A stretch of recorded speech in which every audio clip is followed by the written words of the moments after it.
जय श्री माता जी। आप सभी सहजी भाई और बहनों का today Sahajyog news India YouTube channel पर हृदय से स्वागत है। आज हम एक और नए सहजयोग मिरेकल के बारे में जानेंगे। साल 2008 में कोल्पेवाड़ी सहजयोगा सेंटर के सहजयोगी श्री जाधव सर जी को भूत बाधा का प्रकार हो गया था। जब वो उनके बहन के घर से कार्यक्रम को अटेंड करके आ रहे थे अपने घर पर, उसके बाद क्या घटनाक्रम हुआ और किस प्रकार से उनकी बाधा निकाली गई, सुनिए इस अद्भुत अविश्वसनीय अकल्पनीय मिरेकल में। एक बार जरूर आप सभी 3 कैंडल ट्रीटमेंट से निकल गई सहजयोगी को लगी हुई भूत बाधा। 3 कैंडल ट्रीटमेंट से निकल गई सहजयोगी को लगी हुई भूत बाधा। यह मिरेकल टुडे सहजयोगा न्यूज़ इंडिया से साभार किया जा रहा है। साल 2008 में हमारे तहसील और गांव में सहजयोग का कार्य बड़े पैमाने पर चल रहा था। हमारे गांव में ही 150 से ऊपर सहजयोगी बन गए थे और सोमवार को हमारा सेंटर लगता था वहां के जिला परिषद प्राथमिक पाठशाला में।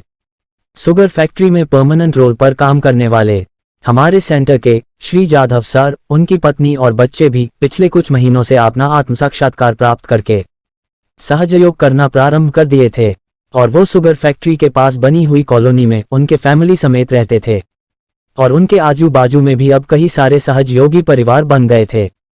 सुबह का ध्यान जलक्रिया और फिर शाम का ध्यान जलक्रिया वो सभी लोग रेगुलर कर रहे थे। उन्हें सहजयोगा में आने के बाद बहुत ज़्यादा स्वास्थ्य को लेकर फायदा हुआ था। वो कहीं भी बाहर जाते समय सर्वप्रथम पहले 3 महामंत्र, उसके बाद बंधन लेते और साथ में चैतन्यमयी नींबू और माँ का लॉकेट गले में पहन के घर से बाहर निकलते थे। सेंटर में सभी सहजयोगियों को सहजयोगा के प्रोटोकॉल अच्छे से बताए गए थे और वहाँ के सभी सहजी उनका अच्छे से पालन करते थे। जैसे किसी भी नॉन सहजी के घर खाना खाने से ज़्यादातर वक्त बचना, उसे वर्जित करना, बाहर खाना खाने से पहले खाने को बंधन देकर श्री अन्नपूर्णा साक्षात मंत्र को लेकर हाथों से चैतन्य देना। एक दिन श्री जाधव सर को उनके बहन के घर से किसी प्रोग्राम के लिए आमंत्रण आया था, तो वो अगले दिन उनके बहन के घर जाने वाले थे प्रोग्राम को अटेंड करने। उनके बहन का ससुराल पास के ही गांव में था। कार्यक्रम के दिन उन्होंने सुबह का मेडिटेशन और जलक्रिया करके 3 महामंत्र और बंधन लेकर और साथ में चैतन्यमयी नींबू जेब में रखकर तैयार होकर सुबह ही निकल गए अपने बहन के घर होने वाले प्रोग्राम को अटेंड करने। प्रोग्राम वगैरह अटेंड करके सबसे मिलकर वो शाम को वहां से घर जाने के लिए निकल गए। रास्ते में आते समय उन्हें क्या हुआ पता नहीं, उन्होंने रास्ते में ही साथ लिया हुआ चैतन्यमयी नींबू को कहीं पर फेंक दिया और जब वो घर पर आए तो उनका स्वभाव बर्ताव बिल्कुल ही बदल गया था। घर वालों को लगा प्रवास के कारण उनको थकान आई होगी, इस वजह से यह सब हुआ होगा। उस दिन उन्होंने उनके अजीब बर्ताव पर ज्यादा ध्यान नहीं दिया। अगले दिन सुबह वो तैयार होकर बिना ध्यान जलक्रिया करे पहली बार ऐसे ही 8:30 बजे ड्यूटी पर अपने साइकिल से निकल गए।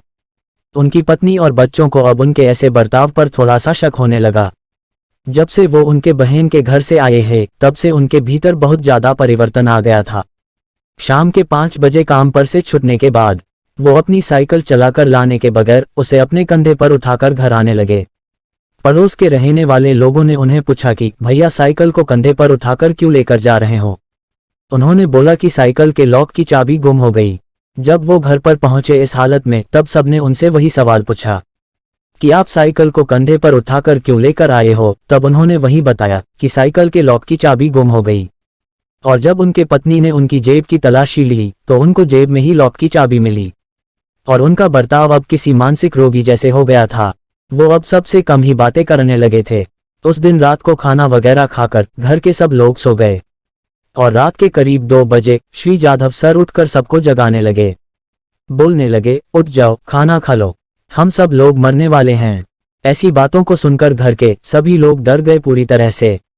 वो पूरी रात ऐसे ही जागे रहे और सुबह होते ही उन्होंने अपने सेंटर के लीडर को कॉल करके यह सब पूरी कहानी बताई और अब इनको कैसे ठीक किया जा सकता है वो सब पूछने लगे। उनकी पत्नी और बच्चे रो रहे थे उनकी ऐसे हालत को देखकर। उस समय अभी के जैसे कोई बताने वाले नहीं थे और नहीं किसी को सहज योग ट्रीटमेंट के बारे में पता था। सेंटर लीडर बोले वो ठीक हो जाएंगे, पर कैसे उन्हें ठीक करे उन्हें भी नहीं पता था। फिर उन्होंने ज्येष्ठ सहजयोगी प्राध्यापक श्री चौहान सर जी को कॉल किया और उनको यह पूरा घटनाक्रम बताया और इस पर कोई श्री माता जी ने उपचार बताया है क्या, ऐसा पूछ लिया। उन्होंने बताया यह भूत बाधा के कारण हुआ है, इसके लिए आप 3 मोमबत्तियों का उपचार कीजिएगा। इस उपचार के बारे में सेंटर लीडर को नहीं पता था, पर उन्होंने कुछ पुराने सहयोगियों से बात की और उन्होंने बताया कि आती हैं उन्हें करने 3 मोमबत्तियों की ट्रीटमेंट। फिर वो और 3 पुराने अनुभवी सहयोगी जाधव सर के घर गए शाम को। जाधव सर को जाते ही सभी ने जय श्री माताजी बोला, पर उन्होंने अपरिचित के तरह उन्हें देखा और कुछ भी नहीं बोले। पूरी तरह से शांत और गुमसुम होकर बैठे रहे। उनकी पत्नी और बच्चे उनकी यह हालत देखकर रो रहे थे। उन सबको शांत करके वो ठीक हो जाएंगे अभी, ऐसा बोलकर दिलासा दिया। उसके बाद उन सभी सहयोगियों ने श्री जाधव सर को मां के फोटो के सामने बिठाकर पुराने 2 सहयोगियों ने उनकी 3 मोमबत्तियों की ट्रीटमेंट करना प्रारंभ कर दिया और बाकी सबने मां से प्रार्थना की और उन्हें चैतन्य देना शुरू कर दिया। जब उनका ट्रीटमेंट चल रहा था तब उनके लेफ्ट हाथ के अंगूठे की तरफ की मोमबत्ती की लो बड़ी तेजी से जलने लगी और आवाज निर्माण कर रही थी और तेजी से लपलपा रही थी उनके लेफ्ट हाथ के अंगूठे के तरफ, जैसे उसे कोई फूंक मारकर बुझाना चाह रहा है। यह प्रक्रिया जब तक 3 कैंडल ट्रीटमेंट चल रही थी तब तक चली। उसके बाद ट्रीटमेंट पूरी होती ही सब नॉर्मल हुआ। श्री जाधव सर को नींद आ गई उसके तुरंत ही बाद, और जब उनको होश आ गया तब उन्होंने उनके घर आए सभी सहयोगी और सहयोगा केंद्र के प्रमुख को पहचान लिया। वो बोले, जय श्री माताजी, आप सब कब आए? और उनके पत्नी को बोला, तुमने मुझे जगाया क्यों नहीं? यह सब आए हैं तो बताने के लिए। सब ने तब राहत की सांस ली कि वो अब पूरी तरह से ठीक हो गए। सब ने उन्हें क्या हुआ था इसके बारे में बिल्कुल भी नहीं बताया। वो सब बोले, हम अभी अभी आए हैं, और कुछ सहयोगा का दूसरा विषय निकालकर वो बात वहीं पर बंद कर दी। श्री माताजी का सब सहयोगी और उनके परिवार ने हृदय से आभार व्यक्त किया और सबके चेहरों पर अलग ही स्तर की आनंद की भावना उमड़ रही थी। बाद में उन्होंने ज्येष्ठ सहयोगी प्राध्यापक श्री चौहान सर जी को कॉल किया और उनका हृदय से आभार व्यक्त किया कि उनके ही माध्यम से यह सब कार्य श्री माताजी ने करवा लिया। श्री माताजी ने इस मिरेकल के माध्यम से हमें एक बात समझाई है कि सहयोगियों को भी बाधा होती हैं। अगर श्री माताजी ने बताए हुए नियमों का सही से कोई न करे तो, और श्री माताजी ने बताए हुए सहज उपचार से ही वो बाधा निकाली जा सकती है, जाती हैं। हम सभी को सहयोगा के प्रोटोकॉल को फॉलो करना है और श्री माताजी ने बताए हुए तरीके से सहयोग करना है।